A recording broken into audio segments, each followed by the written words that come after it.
Bismillahirrahmanirrahim. Assalamualaikum warahmatullahi wabarakatuh. Kembali lagi dengan Kunirpedia Channel. Nah, pada video kali ini saya akan sharing tentang Info GTK tahun 2025 yang sudah melakukan tahap validasi tahap kedua ya pada hari Kamis kemarin pada tanggal 13 malam. Jadi sekitar jam 7 jam 8 itu web Info GTK tidak bisa dibuka karena ada notifikasi di situ kalau sedang dalam perbaikan. Kemudian jam 9-an itu sudah bisa dibuka kembali webnya, dan kemudian yang awalnya itu Info GTK-nya berwarna merah, setelah bisa dibuka kembali setelah ada perbaikan, ternyata sudah berubah menjadi warna hijau. Artinya apa? Artinya Info GTK sudah melakukan tahap validasi untuk tahap yang kedua. Nah, setelah tahap validasi itu, yang kedua itu, ada beberapa informasi yang saya dapatkan, teman-teman. Makanya ini saya buatkan videonya. Nah, ini sudah saya buatkan PowerPoint-nya terkait informasi-informasi apa saja yang ada atau yang muncul pada validasi pada Info GTK tahap 2. Oke, langsung aja ya. Ini saya besarkan dulu. Jadi informasi yang pertama di sini terkait tanggal pembaruan. Jadi teman-teman wajib tahu ini bagaimana alurnya terkait tanggal ini pada saat teman-teman membuka Info GTK dan muncul status seperti ini. Nah, kalau kita lihat di bagian kanan sini, nah ini ada proses validasi, kemudian di sini ada update data terakhir. Nah, untuk proses validasi ini adalah tanggal 9 Maret 2025, teman-teman. Ini proses validasinya. Kemudian di sebelah kiri sini, ini adalah update data terakhir, yaitu sinkronisasi dapodik yang masuk di Info GTK, teman-teman. Ini tanggal 8 bulan Maret 2025. Nah, kemudian ini saya bisa beri buktinya bahwa data saya ini saya sinkronkan ini tanggal 8 di dapodiknya. Ini saya beri contoh ya. Seperti ini. Nah, ini di dapodik saya di rekaman sinkronisasi ini ada tanggal 8 bulan Maret jam 9:48. Ini saya sinkronisasi dalam durasi 1 menit ya. Nah, makanya di sini muncul tanggal 8 bulan Maret 2025. Nah, kemudian divalidasi pada tanggal 9 Maret tahun 2025. Artinya apa? Kalau kita lihat di sini, saya juga melakukan perbaikan lagi pada tanggal 12 Maret. Kemudian saya sinkronisasi lagi dengan durasi 2 menit. Nah, ini ada tanggal 9 ya untuk validasinya. Maka, untuk yang saya sinkronisasi tanggal 12 ini, nah ini, belum bisa divalidasi. Karena validasi terakhir ini adalah tanggal 9. Jadi, teman-teman yang melakukan perbaikan data di dapodik, kemudian sinkronisasi, melebihi tanggal 9 ini, maka belum bisa divalidasi, teman-teman, karena validasinya ini diambil pada tanggal 9 Maret. Jadi validasinya dilakukan pada tanggal 9. Nah, melebihi tanggal 9 berarti tinggal menunggu proses validasi yang ketiga, tinggal ditunggu saja, teman-teman. Seperti itu mengenai tanggal pembaruan. Nah, kemudian yang selanjutnya ini terkait cek validasi jam linier, teman-teman. Jadi setelah teman-teman tahu bahwa tadi itu sudah valid, ya, sudah berwarna hijau, teman-teman cek aja di beban mengajarnya. Nah, di sini ada salah satu guru di sekolah saya, ini mengajar di induknya, ya, ini 30 jam. Kemudian yang linier itu 25. Bisa kita lihat di sini, di jam mengajarnya. Beliau ini mengajar informatika 9 jam, matematika 10 jam, kemudian bahasa daerah 5 jam, tapi tidak linier ya, tidak dihitung jam linier. Kemudian yang P5 ini 6 jam. Kalau kita total di sini yang linier, ini ada 25, jadi sudah sesuai dengan yang ini. Ya, kemudian yang 5 tadi ini tidak linier, totalnya ada 30, sudah sesuai. Kemudian guru ini juga mengampu tugas tambahan kepala perpustakaan, teman-teman. Kemarin pada tahap yang ke-1 validasinya, tugas tambahan guru ini masih belum valid karena di sini TMT-nya tidak kadaluarsa. tidak valid ya gitu. Karena apa? Untuk nomor SK-nya, TMT-nya ini harus tahun 2024 atau tahun 2025. Kemarin di sini tertera tahun 2022.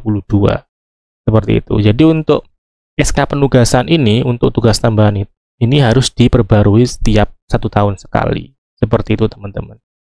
Setelah saya perbaiki di Dapodik-nya tanggal 8 itu, saya sinkronisasi. Kemudian tanggal 9 divalidasi tadi yang di slide sebelumnya. Dan sekarang hasilnya adalah sudah valid teman-teman. Sudah terhitung 12 CP untuk kepala perpustakaannya. Seperti itu.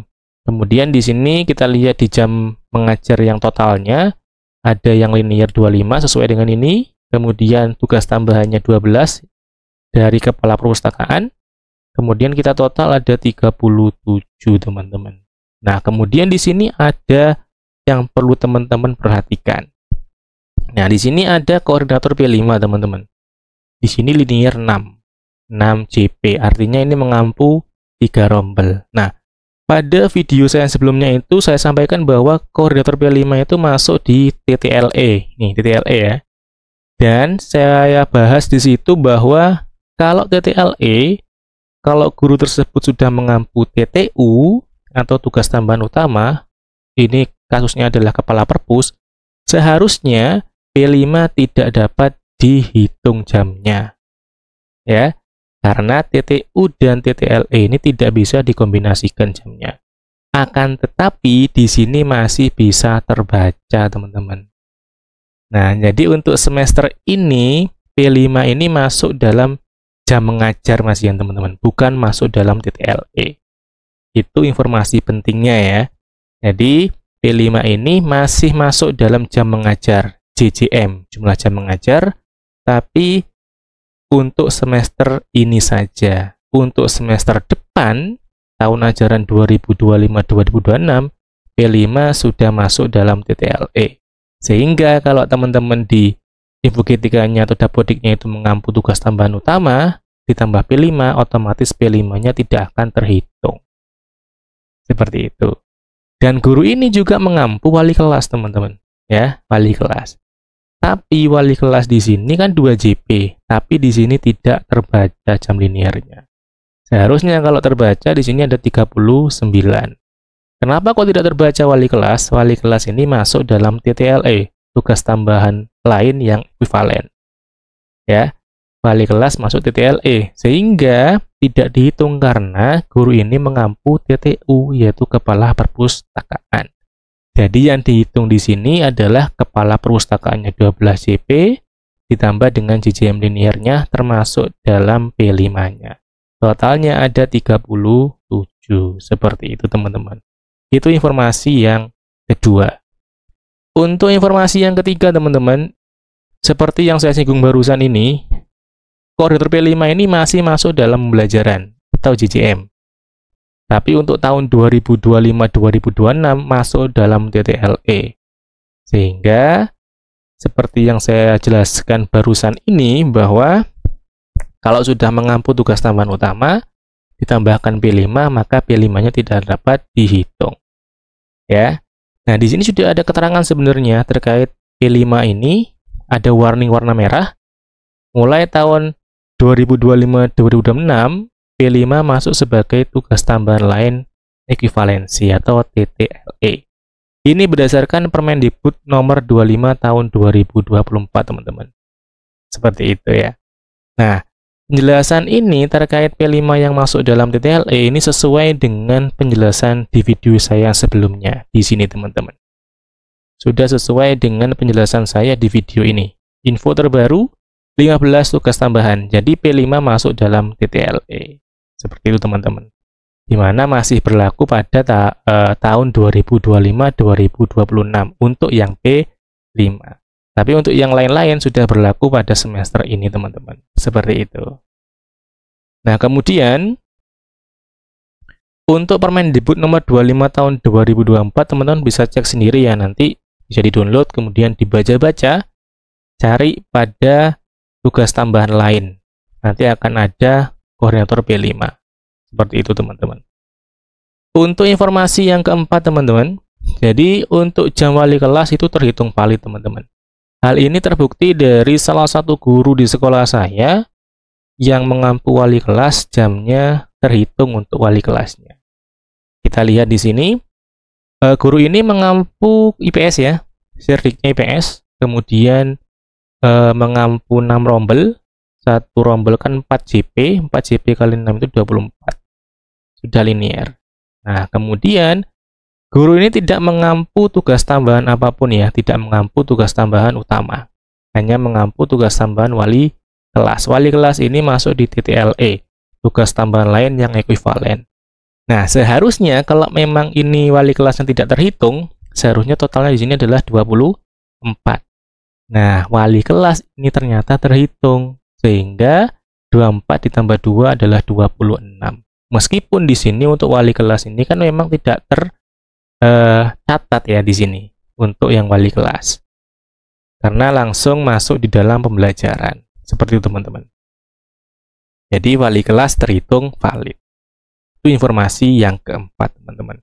Jadi ada 4 informasi di info GTK di sekolah saya.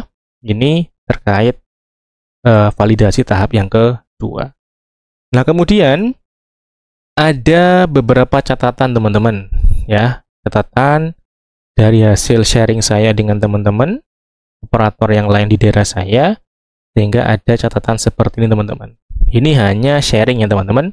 Ini tidak pasti, teman-teman ya, hanya sekedar sharing. Jadi nanti kalau misalkan ada salah informasi, mohon untuk koreksinya. Untuk yang pertama ini pasti ya, karena sesuai dengan edaran, yaitu Permendikbud nomor 25 tahun 2024. Bisa contohkan aja, saya sudah punya filenya Permendikbud ya. Nah, ini saya contohkan untuk yang P5 tadi ya. Ini saya cari dulu untuk yang koordinator P5. Nah, ini teman-teman, saya bahas dulu yang tugas tambahan utama. Nah, ini tugas tambahan utama. Ada wakil kepala sekolah, ketua program keahlian, kepala perpus, kepala lab, bengkel, dan lain-lain. Ini bisa teman-teman baca sendiri. Untuk yang poin F, tugas tambahan selain sebagaimana dimaksud dalam huruf A sampai dengan huruf E yang terkait dengan pendidikan di satuan pendidikan. Nah, ini nanti tugas tambahan yang lainnya ini kita cek di bawah sini, teman-teman. Nah, ini tugas tambahan lain. Nah, di sini yang dimaksud dalam pasal 4 ayat 7. Pasal 4 ayat 7 tadi yang ini ya. Nah, oke. Jadi ada wali kelas, ada pembina OSIS, pembina ekstrakurikuler, koordinator PKB, piket, kemudian tutor, dan di yang J ini ada koordinator P5. Jadi koordinator P5 ini masuk dalam tugas tambahan lain yang ekuivalen, teman-teman. Jadi berlaku untuk semester depan untuk P5. Tapi untuk yang lain-lain ini sudah berlaku pada semester ini. Itu, teman-teman. Ini terkait Permendikbud nomor 25 tahun 2024. Kemudian yang kedua, untuk tugas tambahan ini TMT wajib tahun 2024 atau 2025. Oke, teman-teman. Jadi tugas tambahan itu wajib diperbarui tiap tahun. Nah, untuk yang validasi untuk info GTK tahun 2025 ini wajib tahun 2024 atau 2025 untuk TMT SK-nya. Ya. Kemudian yang ketiga, yang menambah jam di sekolah non-Indo masih proses validasi. Jadi mohon bersabar untuk menunggu proses validasi tahap berikutnya. Ya. Kemudian untuk yang kode 13 sebaiknya konsultasi dengan operator SIMTUN terkait nomor rekening yang masih belum muncul. Bisa untuk yang kode 13 ini kan untuk yang ASN ya, untuk menginputkan nomor rekening ke operator SIMTUN. Jadi tinggal dikonsultasikan saja. Kemudian yang kode 06 juga konsultasi karena terdeteksi tidak aktif. Kemudian yang kode 02 status kepegawaian tidak terdeteksi di BKN. Nah, ini teman-teman lakukan cek di My ASN pada bagian profil, lalu pastikan NIK dan nomor KK-nya itu terverifikasi. Yang ketujuh, untuk guru tunggal yang belum valid, nah ini harap bersabar dulu untuk menunggu proses validasi tahap ketiga, teman-teman. Jadi untuk validasi tahap kedua ini untuk tugas-tugas tambahan teman-teman, di guru yang mengampu tugas tambahan. Kemudian yang kedelapan, ini yang terakhir ya, mohon maaf jika ada salah informasi, ada miskomunikasi, karena memang ini hasil dari sharing, hasil saya mencari informasi atau sharing dengan teman-teman operator lain di daerah saya ya. Jadi kalau misalkan ada miskomunikasi atau misinformasi yang saya sampaikan, mohon maaf ya. Bisa teman-teman cantumkan di kolom komentar untuk koreksinya. Mungkin hanya itu yang bisa saya informasikan. Saya akhiri, wassalamualaikum warahmatullahi wabarakatuh.